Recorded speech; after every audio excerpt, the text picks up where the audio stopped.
کیونکہ دنیا آخرت کا سایہ ہے، تو جس کے اللہ پاک دین کی وجہ سے آخرت بناتے ہیں اس کی دنیا بھی ساتھ بن جاتی ہے۔ ایسے نہیں ہوتا کہ دنیا تو آخرت تو بن گئی دین کی وجہ سے، دین اور دین کی محنت کی وجہ سے، اور دنیا خراب ہو گئی، دنیا برباد ہو گئی، ایسے نہیں ہے۔ جس کی اللہ آخرت بناتے ہیں اس کی دنیا ضرور بنا دیتے ہیں، دنیا تو آخرت کا سایہ ہے۔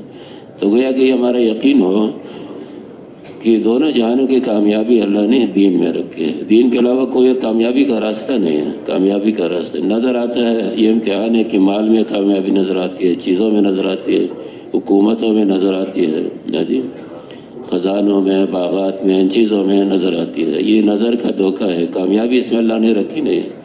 دنیا اللہ نے بنائی ہے، جو چیز کوئی بناتا ہے وہی اس کی قیمت لگاتا ہے۔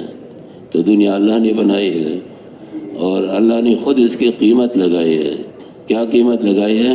کہ اللہ کی نظر میں یہ دنیا ساری کی ساری دنیا مچھر کے پر کے برابر نہیں۔ مچھر کے پر کے برابر ہوتی تو اللہ پاک کافروں کو ایک بوند پانی نہ دیتے۔ کافر اللہ کے دشمن ہے، دشمن کو تو کوئی اچھی چیز نہیں دیتا، قیمتی چیز دشمن کو تو نہیں دیتا۔ تو یہ اللہ کے ہاں اس کی کوئی قیمت نہیں ہے، لیکن کامیابی نظر آتی ہے اسی میں۔ سارے اکثر لوگ اسی میں دھوکہ میں کہ بھائی دنیا اکٹھی کرو، محنت کرو، مال کماؤ، چیزیں بناؤ جی، اور بس چیزیں بنائیں گے تو کامیاب ہو جائیں۔ تو اسی کے لیے محنت ہے کہ یہ ایک تو ہمارے اپنا مسئلہ ہے، اپنی ذات کا مسئلہ ہے، اپنی والدین کا، بچوں کا، رشتہ داروں کا، بھائیوں کا مسئلہ، بیوی بچوں کا، یہ اور ایک ہے کہ ساری امت کا مسئلہ ہے کہ یہ امت جو ہے یہ نبی کریم صلی اللہ علیہ وسلم کے ختم نبوت کی وجہ سے یہ امت اللہ نے وہ کام جس کے لیے اللہ پاک نے تمام انبیاء علیہ السلام بھیجے، وہ کام اللہ نے اس امت کو عطا فرمائے، اور اس کی وجہ سے اس امت کے فضائل کوئی اور وجہ نہیں ہے۔ اسی وجہ سے اس امت کے فضائل اس کام کی وجہ سے کہ جو کام اللہ پاک انبیاء علیہ السلام سے لیتے تھے، نبی کریم صلی اللہ علیہ وسلم کے ختم نبوت کی وجہ سے وہ کام اللہ نے اس امت کو عطا فرمایا۔ امت مسلمان ہوتی ہی حضور صلی اللہ علیہ وسلم پر جو بھی ایمان لاتے ہی وہ دعوت کے کام میں شریک ہو جاتے۔ ابو بکر رضی اللہ تعالیٰ عنہ، عائشہ رضی اللہ تعالیٰ عنہ فرماتی ہے کہ ابو بکر رضی اللہ تعالیٰ عنہ اسلام سے پہلے کے زمانے میں بھی حضور صلی اللہ علیہ وسلم کی دوست تھے، تعلق تھا، محبت تھی، دوست تھے۔ ایک دن آپ کے ملاقات کے لیے نکلے، راستے میں ملاقات ہوئے تو عرض کیا کہ اے ابو القاسم، کیا بات ہے کہ آپ قوم کے مجالس میں نظر نہیں آتے، قوم کے مجالس میں نظر نہیں آتے، اور لوگ آپ پر الزام لگاتے ہیں کہ آپ ان کے باپ دادا میں عیوب نکالتے ہیں۔ تو حضور صلی اللہ علیہ وسلم نے فرمایا کہ میں اللہ کا رسول ہوں اور میں تمہیں اللہ کی طرف، دین کی طرف بلاتا ہوں۔ تو جو یہ حضور نے دعوت دی، ابو بکر رضی اللہ تعالیٰ عنہ فوراً مسلمان ہوئے اور اسی دن جو ہے دعوت کے لیے نکلے۔ کوئی وقفہ نہیں ہے اس میں، بس مسلمان ہونا اور دعوت شروع کرنا۔ اور یہ سوال بھی نہیں ہے کہ میرا کیا کام ہے، نہیں، وہ سمجھتے تھے کہ اب ہمارا بس یہی کام ہے۔ اس امت کو اللہ نے اسی کام کے لیے بنایا ہے، اور اس امت میں اللہ نے اس کام کی استعداد بھی رکھی ہے۔ تو 4 بڑے جو صحابہ بنے، ان کو تعلق والوں سے ملے، ان کو کلمہ پڑھائے، وہ اسلام میں داخل ہو گئے۔ دوسرے دن پھر دعوت کے لیے نکلے، پھر 5 کو لے کر آئے حضور کی خدمت میں، وہ بھی مشرف ہے اسلام میں۔ اسی طرح ہر صحابی کا، عورتوں کا بھی یہی ہے۔ خدیجہ رضی اللہ تعالیٰ نے ایمان لائی تو انہوں نے بھی دعوت کا کام شروع کیا۔ سمیہ رضی اللہ تعالیٰ عنہ کو دعوت کی وجہ سے شہید کیا گیا۔ ساری تکالیف جو تھی تو وہ دعوت کی وجہ سے۔ تو یہ ہمارے دونوں کام ہیں۔ پچھلی امتوں کی بھی دعوت کا کام تو وہ بھی کسی نہ کسی درجے میں کرتے تھے، نہ کرنے پر ان پر عذاب بھی آئے ہیں، بنی اسرائیل پر، لیکن اس امت کا تو خاص ذمہ داری ہے، خاص کام ہے، یہ ہماری ذمہ داری ہے سارے انسانوں تک دین پہنچانا۔ تو دین تو تب انسانوں کو پہنچے گا جب ہماری زندگی میں دین پورا موجود ہوگا۔ دین تو عملی زندگی ہے، عملاً دکھانا ہوگا کہ یہ اسلام ہے۔ اسلام تو موجود ہے لیکن کتابوں میں، الماریوں میں ہے، ہمارے بازاروں میں، ہمارے عدالتوں میں، اسپتالوں میں، اور اسی طرح عدالتوں میں اور ہر جگہ دین موجود نہیں ہے۔ تو وہ کیسے مسلمان ہو جائے؟ قرآن کو تو پڑھتے نہیں، ایمان لاتے ہیں، حدیثوں کو بھی نہیں، تو وہ تو عملی زندگی، صحابہ رضوان اجمعین کی عملی زندگی دیکھ کر لوگ اسلام میں داخل ہوتے ہیں۔ وہ فرماتے تھے صحابہ رضوان اجمعین کہ کونوا مثلنا، کہ ہمارے جیسے ہو جاؤ۔ ہم یہ نہیں کہہ سکتے نا، ہم تو غیروں کو کوئی ملک تو کیا کوئی شہر نہیں دکھا سکتے کہ یہ دیکھو یہ اسلام ہے۔ اور صحابہ کے بارے میں تو فرماتے تھے بھائی دیکھو یہ جو کسی صحابی کو لے لو، یہ چلتا پھرتا قرآن ہے، جو قرآن میں ہے وہ اسی زندگی میں ہے۔ پھر اللہ کی مدد ہی ان کے ساتھ تھی، ان کو بھی یقین تھا کہ اللہ ہمارے ساتھ ہے، صحابہ کو پورا یقین تھا کہ اللہ ہمارے ساتھ ہے، مشاہدہ کرتے تھے اللہ کی مدد ہے۔ اور ان کو تو کیا کفار کو بھی یقین تھا کہ اللہ ان کے ساتھ ہے۔ بڑی بڑی لشکروں کو جب شکست ہو جاتی نا تو ان کے جرنیل وغیرہ وہ سارے سوچتے کہ کیا بات ہے، یہ تعداد میں بھی کم ہے، اسلحہ بھی نہیں ہے ان کے پاس، جسمانی لحاظ سے بھی بڑے کمزور ہے، روزے رکھتے ہیں، ساری رات عبادت کرتے ہیں، تو یہ غالب کیوں آتے ہیں؟ تو پھر وہ اس نتیجے پر پہنچتے تھے کہ ان کے ساتھ اللہ کی مدد ہے، جی اللہ ان کے ساتھ ہے، اللہ ان کے ساتھ نہ ہوتی تو پھر ہم پر غالب نہیں آ سکتے۔ جیسے ایک جرنیل نے کہا تھا نا کہ ان کے کہ اگر اللہ اتنی ہماری بات مان لے کہ نہ ان کی مدد کرے نہ ہماری مدد کرے، پھر تو جیت ہماری ہوگی کہ ہمارے پاس پھر تو اسلحے اور تعداد پر ہوگی نا، یعنی نتیجہ تو وہ تو ہمارے پاس بہت زیادہ ہے، لیکن ہم کیا کریں جب اللہ ان کے ساتھ ہے تو اللہ کے ساتھ کون لڑ سکتا ہے؟ بدر میں جس طرح کفار نے بھی فرشتے دیکھے نا، فرشتے جو آسمان سے اتر گئے، اسی طرح اور مواقع پر بھی۔ تو اب اس محنت سے یہ چاہا جا رہا ہے کہ پھر اللہ کرے کہ وہ مسلمانوں میں پورا دین زندہ ہو جائے، تاکہ مسلمانوں کی زندگی نمونہ بن سکے، ہماری زندگی نمونہ بن سکے۔ اسی کے لیے ہم سیکھنے والے ہیں۔ سب سے پہلے کیا سیکھنا ہے جی؟ سب سے پہلے ایمان سیکھنا ہے۔ یہ جو صفات ہے نا، 6 صفات، یہ بیان کے لیے نہیں ہے کہ بس صرف بیان کرنا ہم سیکھ لیں، بیان بہت اچھا کر سکے۔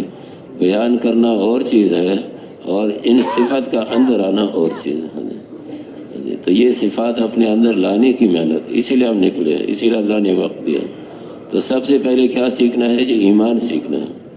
سیکھنا جیسے میں نعرض کیا نا کہ بولنے کو نہیں کہتے کہ بھائی بولنا سیکھ لیا، سیکھنا یہ ہے کہ کامل ایمان تو ہر مسلمان میں ہے، لیکن وہ ایمان جو صحابہ رضوان اللہ اجمعین کا ایمان تھا وہ ایمان آ جائے، کامل ایمان ہم حاصل کریں۔ کامل ایمان والی صفات نہیں ہے، ایمان والی صفت تو ہے، کامل ایمان والی صفت نہیں ہے۔